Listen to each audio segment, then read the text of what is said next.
আসসালামু আলাইকুম। আজকে উপস্থিত হয়েছি থমাস স্টার্ন এলিয়টের একটি বিখ্যাত কবিতা the love song of J Alfred Prufrock. এই কবিতাটি শুনতে রোমান্টিক মনে হলেও এটি মোটেও রোমান্টিক না। এই টাইটেলটি একটি আয়রনিক এবং ব্যঙ্গাত্মক টাইটেল। এই কবিতায় কবি আধুনিক জীবনের হতাশা, ব্যর্থতা এবং ভয় তুলে ধরেছে। কবিতায় প্রুফ্রক একজন বয়স্ক ও লাজুক প্রকৃতির মানুষ। তিনি ভালোবাসা প্রকাশ করতে চান, কিন্তু সামাজিক বিচারের ভয়, দ্বিধাদ্বন্দ্ব এবং রিজেক্ট হওয়ার ভয়ে সে তা প্রকাশ করতে পারে না। সে একটি মেয়েকে পছন্দ করে বা বিবাহের উদ্দেশ্যে কাউকে প্রস্তাব দিতে চায়, কিন্তু তার বাহ্যিক সৌন্দর্য নিয়ে সে স্যাটিসফাইড না। তাই সে দ্বিধাদ্বন্দ্বে ভোগে, সে কি বলবে নাকি বলবে না। শেষ পর্যন্ত সে সাহস হারিয়ে ফেলে এবং পরাজয় লাভ করে। সে কাউকে কিছু বলতে পারে না এবং একাকী শূন্যতায় ভেসে থাকে। Key facts. Full title: the love song of J Alfred Prufrock, author T S. Eliot, written time 1910 to 1911, first published a magazine of verse, genre dramatic monologue, form কোনো ভার্স নেই, ইরেগুলার, রাইম স্কেম কোনো rhyme scheme নেই, tone nervous, reflective, ironic, and melancholic. Point of view: first person, the inner voice of J. Alfred Prufrock. Setting: time setting, early 20th century, modern urban and mechanical age. Place setting: a dull, foggy city symbolic of spiritual emptiness and loneliness in modern life. Summary analysis. Summary আমরা কয়েকটি ভাগে ভাগ করেছি যাতে মনে রাখতে সহজ হয়।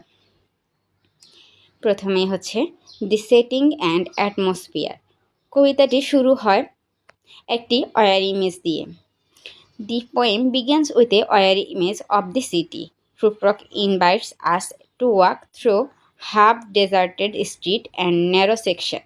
দি evening sky is compared to a patient etherised upon a table, symbolising a paralysed and sick society. কবিতাটি শুরু হয় শহরের এক ক্লান্তিকর চিত্র দিয়ে। প্রুফ্রক আমাদের জনশূন্য গলি আর সংকীর্ণ রাস্তার মধ্য দিয়ে হাঁটার আমন্ত্রণ জানায়। মূলত এই সংকীর্ণ রাস্তা এবং জনশূন্য গলি তার মনের শূন্যতাকে বোঝানো হয়েছে এবং তার একাকিত্ব এই ক্লান্তিকর চিত্র দিয়ে ফুটিয়ে তোলা হয়েছে।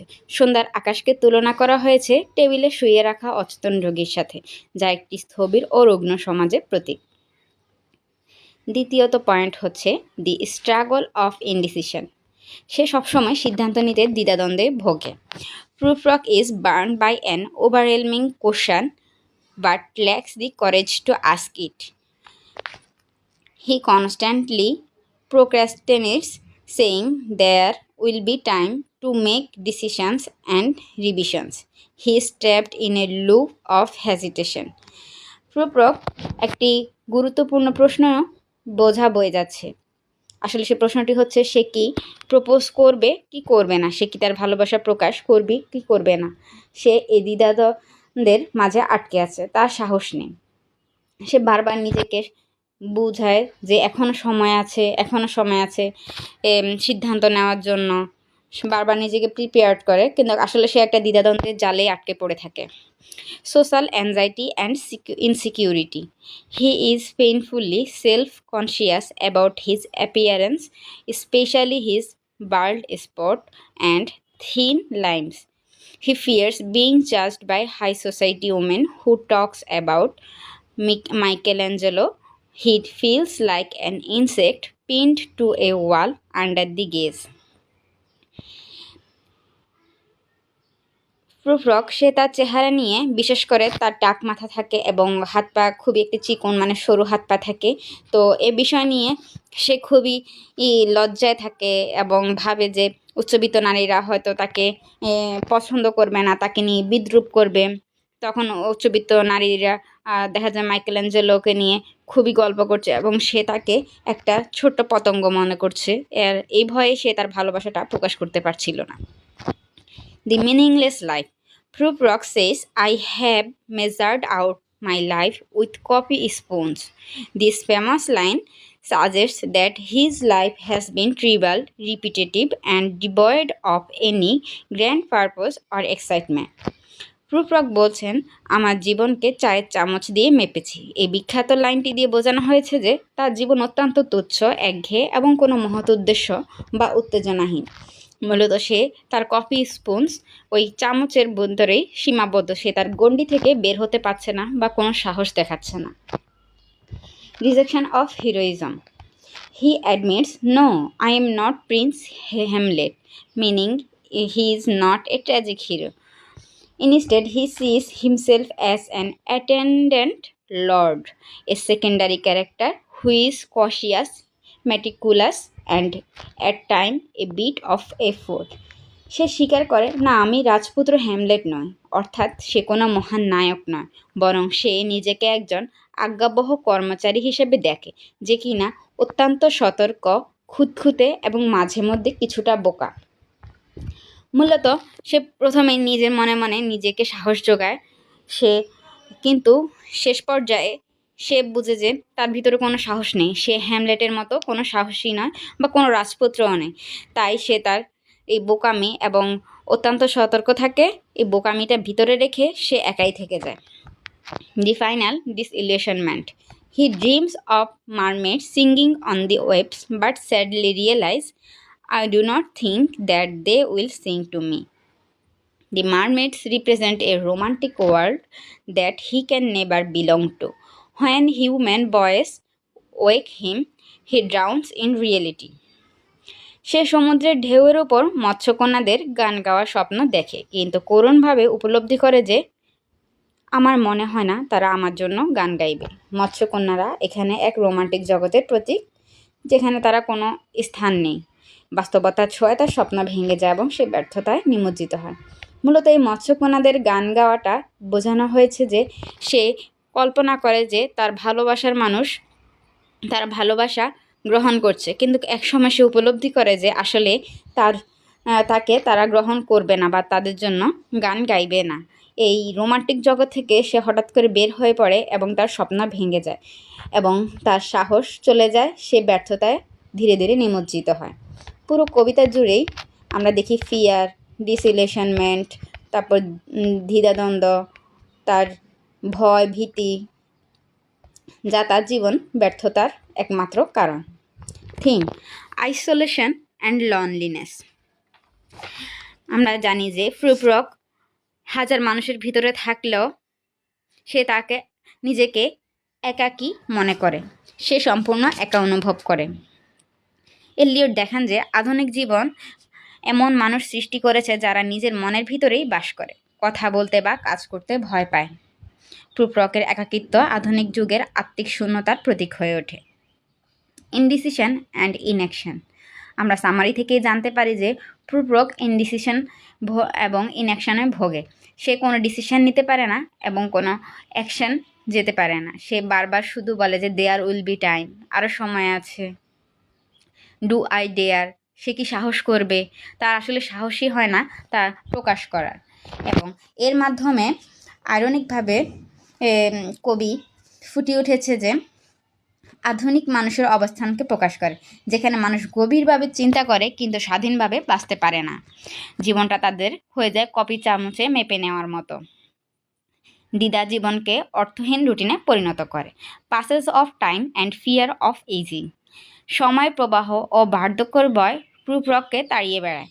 সে তার টাক মাথা এবং পাতলা শরীর নিয়ে খুবই চিন্তিত।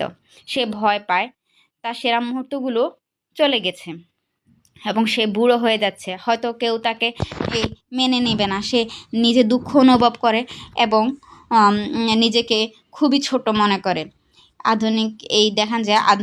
এর মাধ্যমে এলিয়ট দেখান যে আধুনিক মানুষ যৌবন ও বার্ধক্যের মাঝে আটকে থাকে, সে বর্তমানকে উপভোগ করতে জানে না। প্রুফরকের বার্ধক্য এক ক্ষয়িষ্ণু সমাজের প্রতীক, যে সমাজে আবেগ ও আত্মবিশ্বাস হারিয়ে ফেলেছে। Figure of speech: the Fox and smoke.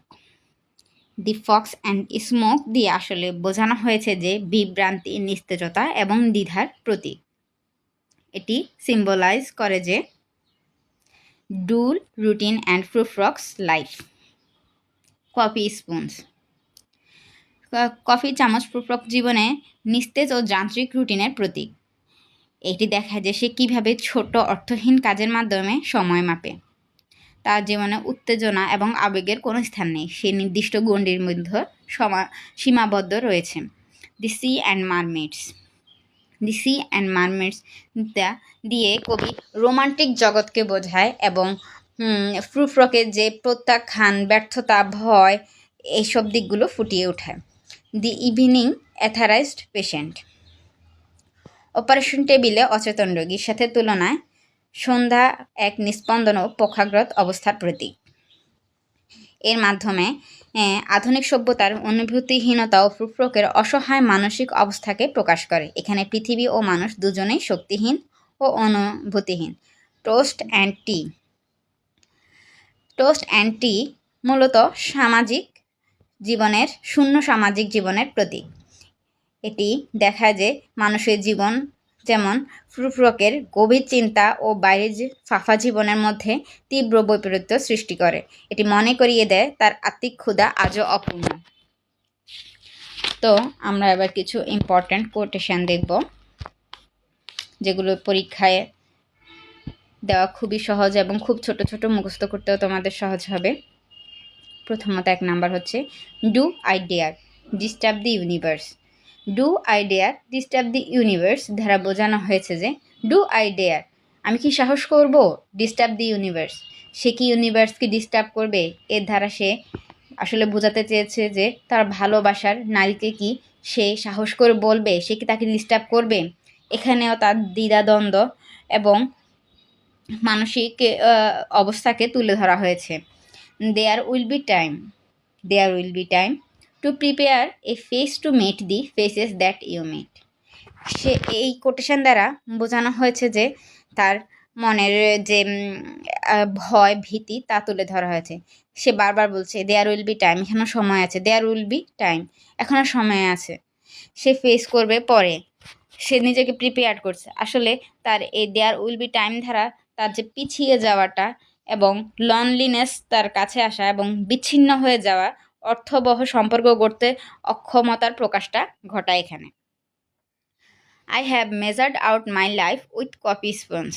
এটি দ্বারা বোঝা যে তার জীবন নির্দিষ্ট সীমানার ভিতরে বদ্ধ। সে জীবনের এবং সময়কে মেপে মেপে চলাফেরা করে। সে এই নির্দিষ্ট গণ্ডি থেকে বেরও হতে পারে না এবং জীবনে সাকসেসও হতে পারে না। 4 number no I am not Prince Hamlet nor was meet two B. এটি দ্বারা বোঝায় যে সে নিজের তুলনা, প্রথমে যদি সে মনে মনে খুব বেশি আত্মবিশ্বাস থাকলেও তারপর সে শেষের দিকে বোঝা যায় যে সে হীনমন্যতা প্রকাশ করে। সে হ্যামলেটের মতো সাহসী বীর যে হতে পারবে না, সে একটা ভীতু, সে নিজেকে ভীতু হিসাবেই দেখে, সে কোনো সিদ্ধান্ত নিতে পারে না এবং সে তার পরাজয়টি মেনে নেয়। ধন্যবাদ বন্ধুরা, ভিডিওটি শেষ হলো। তোমরা চাইলে পিডিএফটি কমেন্টে দিয়ে দেওয়া যাবে যদি চাও। আজকের মতো এখানেই শেষ।